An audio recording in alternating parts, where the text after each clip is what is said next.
नमस्कार दोस्तों, आपके YouTube चैनल वनडे वर्ल्ड में आपका स्वागत है। दोस्तों, आज हम देखेंगे शुंग वंश, कुषाण वंश, गुप्त वंश।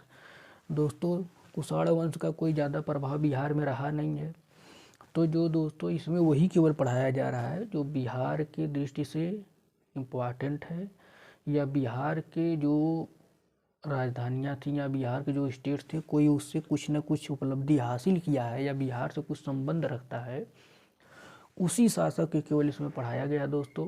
तो आइए आज देखते हैं पहला शुंग वंश। दोस्तों, शुंग वंश के संस्थापक है पुष्यमित्र शुंग, जो मगध का शासक बना 184 ईसा पूर्व में। संस्थापक दोस्तों पुष्यमित्र शुंग। जैसा कि आप जानते हैं, पुष्यमित्र शुंग हम बताए थे पिछली बार में। इसकी उपाधि सेनानी थी, क्योंकि दोस्तों ये सेनापति पहले था। पहले नंदवंश, महापद्म नंदवंश, जब उसमें सत्तक नंदवंश, उसमें ये सेनापति दोस्तों था। नंदवंश में थे सेनानी, इसी वजह से इसकी उपाधि जो है वो सेनानी दी गई है। इसकी उपाधि दोस्तों सेनानी है। इन्होंने यवन आक्रमण को विफल किया था दोस्तों। ये पूछता है दोस्तों कि सेनानी किसकी उपाधि है, तो किसकी है? पुष्यमित्र शुंग की। दोस्तों, इन्होंने 2 अश्वमेध यज्ञ संपन्न करवाया था। उस समय उसके पुरोहित तो जो थे पतंजलि थे। वेरी वेरी इंपॉर्टेंट है दोस्तों ये। दोस्तों, ये पूछता है कि 2 अश्वमेध कराने वाला कौन शासक है, तो वो है 2 अश्वमेध संपन्न कराने वाला शासक कौन थे? पुष्यमित्र शुंग। उस समय के जो पुरोहित थे वो थे पतंजलि। इसके बाद इनका पुत्र जो अग्निमित्र था, पुष्यमित्र शुंग का जो लड़का था दोस्तों, उसका नाम अग्निमित्र था। आगे चलकर वो शासक बनता है।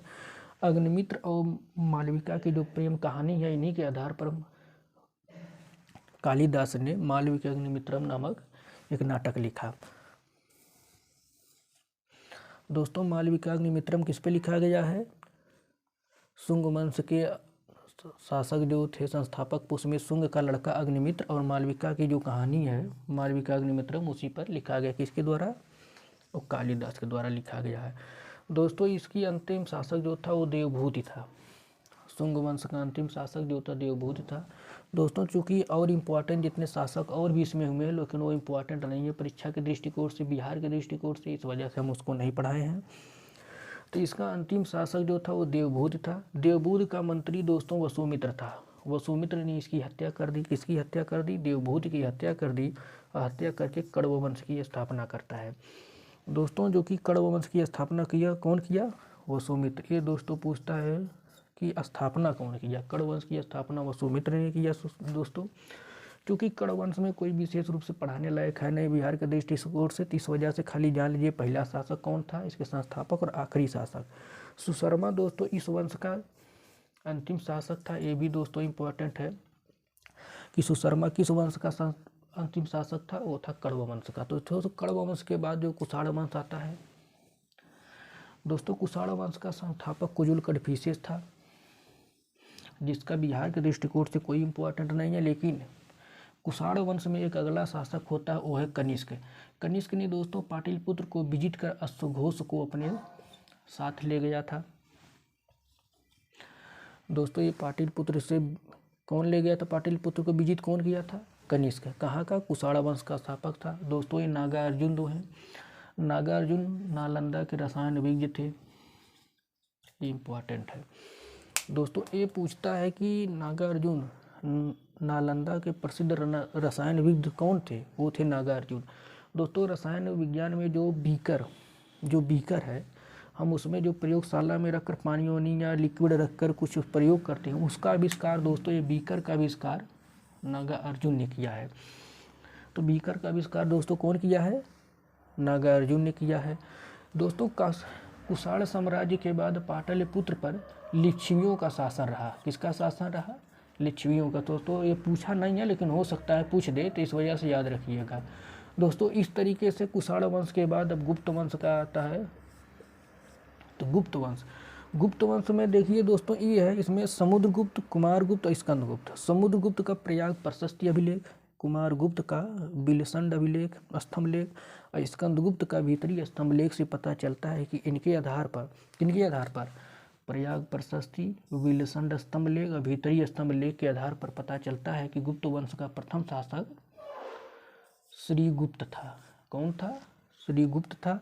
इसकी उपाधि दोस्तों महाराज थी, ये इम्पोर्टेंट है। महाराज किसकी उपाधि थी दोस्तों? तो श्रीगुप्त की उपाधि महाराज थी। इसका उत्तराधिकारी आगे चलकर घटोत्कच था। इसका उत्तराधिकारी घटोत्कच था। ये दोस्तों याद रखिएगा, महाराज की उपाधि कौन? दोस्तों फिर आता है चंद्रगुप्त प्रथम। चंद्रगुप्त प्रथम ने सर्वप्रथम महाराजा धीराज की उपाधि हासिल करने वाला कोई था तो वो चंद्रगुप्त प्रथम था।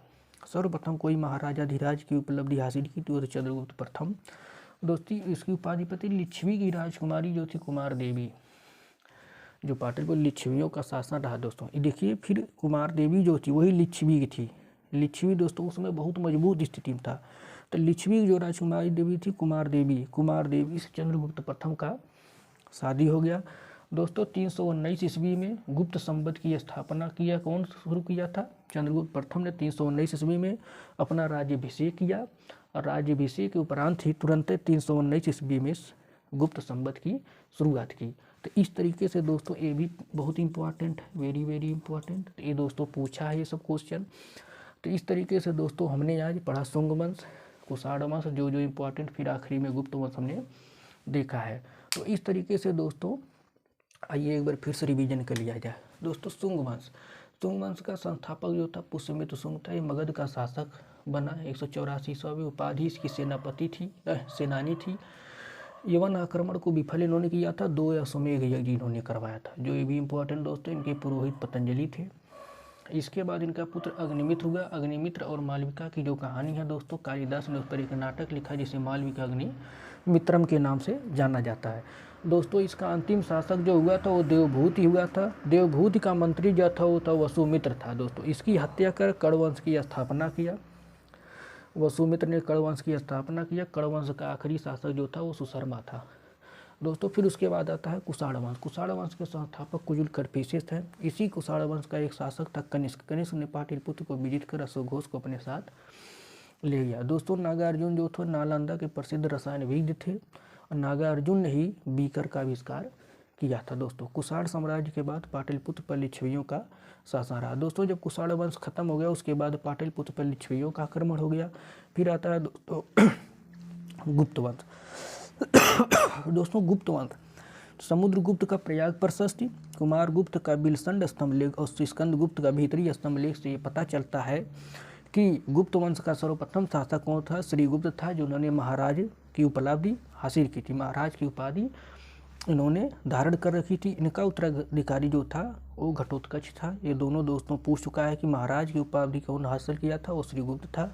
इनका उत्तराधिकारी घटोत्कच। ये पूछा था कि किसका उत्तराधिकारी घटोत्कच था? वो किसका था? वो श्रीगुप्त का था दोस्तों। चंद्रगुप्त मौर्य प्रथम आते हैं। इन्होंने सर्वप्रथम महाराजा धीराज की उपाधि हासिल करने वाला कोई शासक था तो चंद्रगुप्त प्रथम था दोस्तों। इन्होंने लिच्छवी की राजकुमारी कुमार देवी से विवाह किया था।